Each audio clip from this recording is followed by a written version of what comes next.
Antes de la sociedad industrial, se vivía en comunidades estables. La gente nacía, crecía, trabajaba, se casaba y moría como había hecho la generación anterior. No habían grandes cambios. Las ideas que gobernaban el mundo eran prácticamente las mismas. A finales del siglo XVIII tuvo lugar una gran transformación tecnológica con el empleo de maquinaria especializada que venía a sustituir a la fuerza muscular de las personas y de los animales de carga. Esta revolución vino marcada por el desarrollo de la máquina de vapor y por las fábricas como lugares de producción de los bienes. En pocos años, las personas se vieron afectadas por estos cambios y la sociedad se hizo mucho más compleja.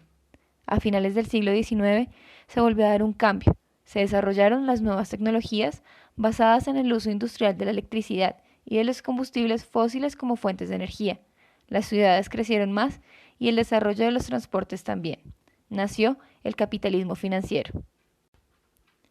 En las sociedades industriales, la mayoría de personas comenzó a trabajar por cuenta ajena y en fábricas. La industrialización creó sociedades más prósperas. Si bien, al principio de la revolución industrial, las condiciones sanitarias en las ciudades y en los núcleos industriales de Europa y Norteamérica eran muy malas, los salarios muy bajos, horario de trabajo eternos y empleo infantil, condiciones de vida de la primera fase de la industrialización eran muy malas. Sin embargo, en el periodo que transita entre los siglos XIX y XX, las condiciones sanitarias mejoran con el perfeccionamiento de las medidas higiénicas y de la tecnología médica. A partir de la década de los 50, las sociedades industriales han tomado conciencia de que la producción en masa implica un consumo desaforado de recursos naturales, y con esta idea se ha desarrollado una ideología de protección de la naturaleza, el ecologismo. La industrialización trajo consigo la necesidad de trabajadores más cualificados, lo que a su vez provocó que las sociedades industriales dedicaran una parte de sus recursos a la educación en sus miembros. La sociedad de la información es un movimiento que surge por las nuevas tecnologías de la información en todos los ámbitos. Esta sociedad ha venido emergiendo gracias a los acontecimientos surgidos a partir del desarrollo tecnológico de las últimas décadas. Se podría pensar que el mundo se halla en un periodo de revolución tecnológica y que las nuevas tecnologías han contribuido a la transformación de la sociedad, no solo en aspectos económicos, sino en todos los aspectos. Y por eso es posible definir lo que conocemos como sociedad de la información. Los orígenes del concepto de sociedad de la información se remontan a la década de los años 60, cuando comenzó a observarse que la sociedad industrial empezaba a evolucionar hacia un nuevo modelo, en la que el control y la optimización de los procesos industriales es reemplazado por el procesamiento y manejo de la información.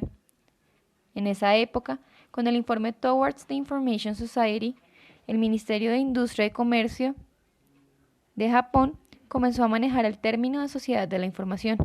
Posteriormente, en el 73, el sociólogo estadounidense Daniel Bell introdujo la noción de la sociedad de información en su libro El advenimiento de la sociedad postindustrial, donde formula que el eje principal de esta será el conocimiento teórico y advierte que los servicios basados en el conocimiento habrían de convertirse en la estructura central de la nueva economía y de una sociedad apuntada en la información.